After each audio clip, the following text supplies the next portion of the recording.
Salutations tête de nage, je suis le chef et aujourd'hui je suis à Lille. Et là tu te demandes mais qu'est-ce que je fous à Lille?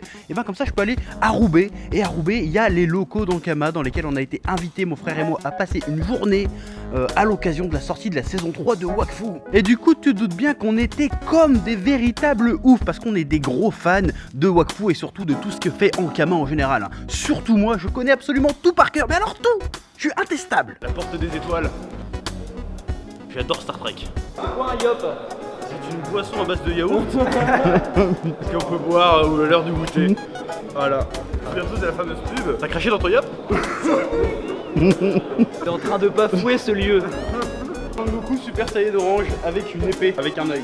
Durant cette journée, nous n'étions pas tout seuls. Nous étions accompagnés de Thibaut et de plusieurs membres d'Ankama, dont quelques membres de l'équipe créative de Wakfu, notamment Todd, scénariste de Wakfu, et de quasiment tout ce qui touche au Cosmos. Mais aussi de Fabrice et Curie, les réalisateurs. Et il y avait aussi d'autres vidéastes comme Boisdin, Varobaz, l'Ermite Moderne, et aussi des cosplayers et cosplayeuses assez classe. Mention spéciale au Nox qui déboîte et au Remington Smith badassement badass. Yes, c'est toi?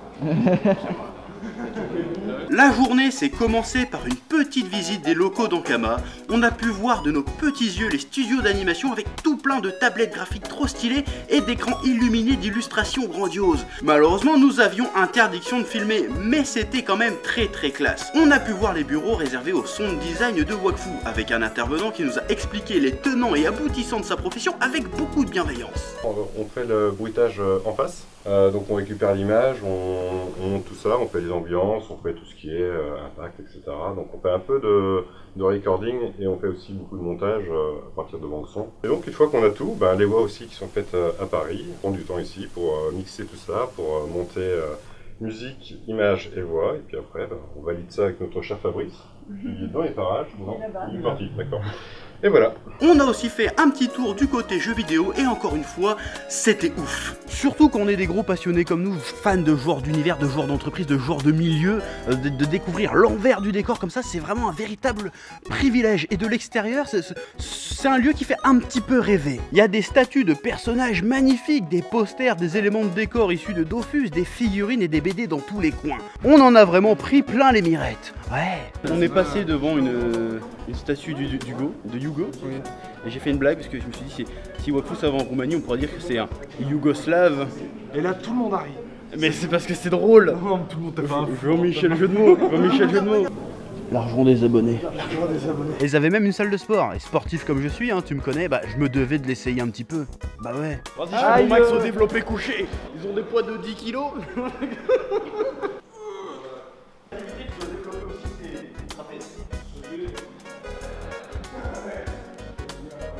C'est tellement beau. Mais tout ça, ce n'était qu'un petit avant-goût car nous avons eu, suite à la visite, l'immense privilège d'assister à la projection en avant-première des 5 premiers épisodes de la saison 3 de Wakfu.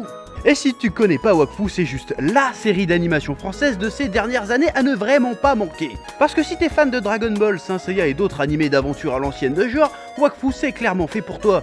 Et ceux qui connaissent déjà le savent, Wakfu c'est un truc de dingue. Quand on a vu la fin de la saison 2 et les 3 OAV, on peut se poser la question, comment faire plus ouf que ça? Et après visionnage des 5 premiers épisodes de la saison 3, ils ont clairement réussi à faire encore plus ouf que ça. Alors sans spoiler, parce que c'est des trucs qui ont été amorcés dans les OAV et dans les teasers, cette saison marque un véritable tournant dans la série, à la fois en termes de technique, de réalisation, de parti pris artistique, mais aussi et surtout en termes de narration. La série prend très clairement un tournant plus adulte, plus sombre, plus dramatique que les 2 saisons précédentes. Adamai, le frère du héros qui revient en méchant absolument ouf, l'évolution de la famille de Tristepin et Évangéline, la relation Amalia-Hugo, bref, cette saison s'ouvre sur plein de choses super intéressantes qui nous font poser tout un tas de questions. Et ça tombe super bien parce qu'on a eu la chance de pouvoir s'entretenir quelques instants avec les créateurs de la série pour leur poser des questions sur cette nouvelle direction que prend la série justement. Mais en fait, il y a vraiment une ellipse temporelle, parce que l'idée c'était de faire mûrir les personnages pour avoir des enjeux plus sympas. L'objectif c'était de se dire, bon ben voilà, quand ils ont commencé, je crois que Hugo il devait avoir 11-12 ans, Eva, elle devait avoir 13 ans, et puis bon, l'idée c'était de partir au fur et à mesure sur une famille qui se compose tu vois, naturellement, puis dire bon voilà, ils ont 22, 23, et là ils sont en âge d'avoir des gosses. Une problématique entre les deux. C'est ça qui était marrant, c'est que, et là pour le coup c'est né d'une contrainte d'une contrainte de la chaîne, c'est que la chaîne ne voulait pas qu'on change le look de Hugo. C'est-à-dire que sur la saison 3, moi à la base je voulais un personnage de 18 ans. Et ils nous ont dit bah non, parce qu'en fait si tu le fais mûrir, les gamins ils vont pas s'y retrouver, ils vont pas s'identifier, donc il faut qu'il reste jeune. Je me suis dit merde, comment je fais pour faire un bond dans le temps et de garder un héros qui ressemble encore à un pré-ado. Non mais ouais, mais c'est voilà, et du coup dans l'histoire, on a créé ce truc et de dire que Hugo il a du sang de dragon dans les veines, et puis en fait du coup il vieillit beaucoup plus lentement. Et ce qui est sympa, c'est que ça a créé une problématique avec Amalia. Ils aimeraient bien être ensemble, mais en même temps elle a l'impression d'être en tout cas surtout le premier de lui, il a l'impression d'être un gamin, et donc il peut pas encore ça devient une problématique intéressante, je trouve. Ça donne des enjeux sympas, quoi. C'est un truc qui me plaît. Et c'est né d'une contrainte, c'est ça qui est marrant. Par rapport au ton, c'était défini dès le début, sachant que la série n'est pas diffusée sur France 3 mais sur France 4, donc déjà le public est un peu plus, la cible est un peu plus âgée, et puis ça a permis aussi à Tot d'écrire vraiment les scénarios de manière de faire un full feuilletonnant. Et donc voilà, il a toujours eu envie de faire des choses plus matures, et c'était l'occasion. Donc dès le début, on savait que ça allait pas déconner. Et donc oui, ça a représenté certaines difficultés, dans le sens où on s'est posé à différents moments, on s'est posé la question de savoir si on n'allait pas trop loin. Pas forcément dans ce qui était écrit, parce que voilà, c'est écrit. On suit le script de Tot, mais plus sur la manière de montrer les choses, ce qui est écrit, et les situations dont on ne parlera pas, qui sont une première vraiment dans le dessin animé, et des situations qui, à ma connaissance en tout cas, qui n'ont jamais été présentes dans un autre dessin animé, et pour lequel on se posait vraiment la question de savoir si... On s'est fait des petites frayeurs, mais après tout on s'est dit pourquoi pas. Donc après, l'objectif aussi c'était de ne pas trahir l'essence de Wafu de la saison 1, à savoir que dès la saison 1, avec Nox, on voit bien qu'il y a de la dramaturgie, mais c'est vrai qu'il y avait une omniprésence du burlesque, de l'humoristique, donc on a tenu à traiter ça dans le mélange de genres. C'est quelque chose qu'on voit énormément par exemple dans le cinéma live limite italien. On ne s'est pas interdit l'humoristique aussi. Mais c'est vrai qu'on a essayé d'inverser un peu la tendance, là où quelque part on avait peut-être 80% d'humoristique dans la saison 1, 70, 60 dans la saison 2, là on inverse la tendance, on essaye de mettre en place des ressorts dramatiques, narratifs forts, et des petites pincées d'humour disséminées pour ne pas trop non plus alourdir le ton, et arriver quand même à rester fidèle à l'essence du projet, et que ce soit regardable pour les plus jeunes aussi. Mais Ankama, c'est aussi une maison d'édition, et après nous avoir présenté quelques-uns de leurs illustres dessinateurs, j'ai nommé par exemple Mig, le dessinateur de la BD Wakfu Shakshaka, et aussi Ancestral Z, dessinateur du manga Dofus, l'un des mangas français les plus anciens avec Dreamland, qui nous ont d'ailleurs gratifié chacun d'une magnifique dédicace. J'ai eu la chance de pouvoir m'entretenir avec Élise, éditrice, à propos du manga français et surtout du manga français à la sauce Ankama. On n'a pas forcément de patch dans notre catalogue, on a de tout en fait. Moi ce que je veux pas, c'est justement, contrairement aux japonais où tout se ressemble un peu, c'est justement de ne pas éditer des projets qui se ressemblent. C'est-à-dire que j'ai pas envie d'avoir un Radiant Beast, j'ai pas envie d'avoir un Dofus Beast, d'un Grace Beast ou d'un Burning Tattoo Beast. Je veux que chaque manga français ait sa petite pierre à l'édifice, au paysage éditorial du manga français. En fait. C'est vraiment ça, j'ai pas... C'est du shoujo, du shonen, du kodomo, tout est ouvert, du moment que ce soit qualitatif au niveau scénario et au niveau graphique. Ça c'est vraiment très important, on a envie que ce soit aussi bien au niveau du scénario qu'au niveau du dessin. D'accord. Voilà. Non. Comment on fait pour sortir un manga français? Déjà, collabore avec des auteurs qui valent le coup, tout simplement, donc qui soient aussi bons scénaristiquement que graphiquement.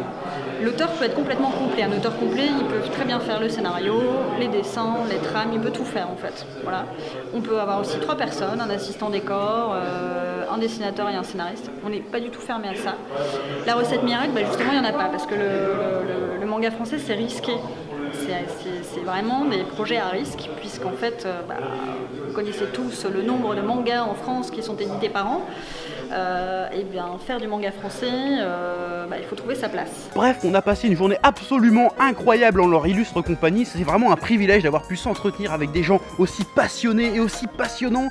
C'était de l'émerveillement de chaque instant, on a beaucoup appris. Franchement, c'était une journée formidable. Surtout pour un petit gars comme moi qui a toujours rêvé de faire ce que font ces gars et ces filles au talent indéniable. C'était vraiment un véritable privilège et un honneur de pouvoir voir cet envers du décor, de voir comment la magie opère et de pouvoir interagir avec eux. C'était vraiment génial. Bref, Wakfu, ça commence à partir du samedi 2 septembre sur France 4. Je vous afficherai les horaires de diffusion, mais ne manquez surtout pas ça parce que c'est une dinguerie, dingo-dingue, et en plus c'est français, putain. Dans les prochains jours, je vous diffuserai les versions intégrales des entretiens que j'ai eu avec Tot, les réalisateurs, et Elise, l'éditrice, sur la chaîne, donc manquez pas ça. Bref, on remercie bien évidemment Ankama et tous les intervenants de cette magnifique journée pour nous avoir donné l'occasion de réaliser ce genre de vidéo. Si ce genre de vidéo, de petits reportages vous intéresse, mettez des pouces bleus, partagez, faites-le savoir dans les commentaires. Bon, évidemment, la technique est encore à parfaire, mais on va s'améliorer. Voilà, donc si vraiment ce genre de contenu vous intéresse sur la chaîne et que vous voulez en voir plus souvent, manifestez-vous, partagez-la, et tutti quanti. Donc voilà, maintenant c'est tout ce que j'ai à vous dire, à part que maintenant je vais me barrer par là, parce que ça a l'air pas mal. Allez, à plus les gens.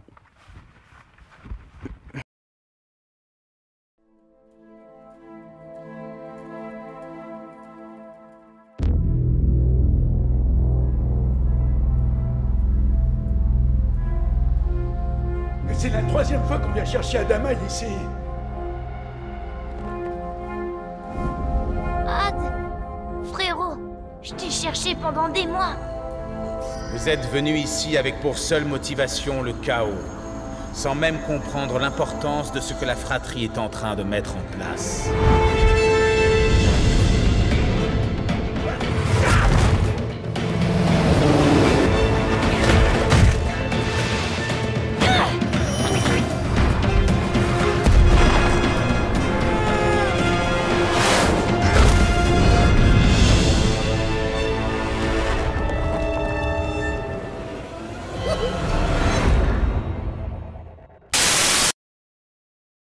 Eh oh, tu vas pas te barrer comme ça, hein?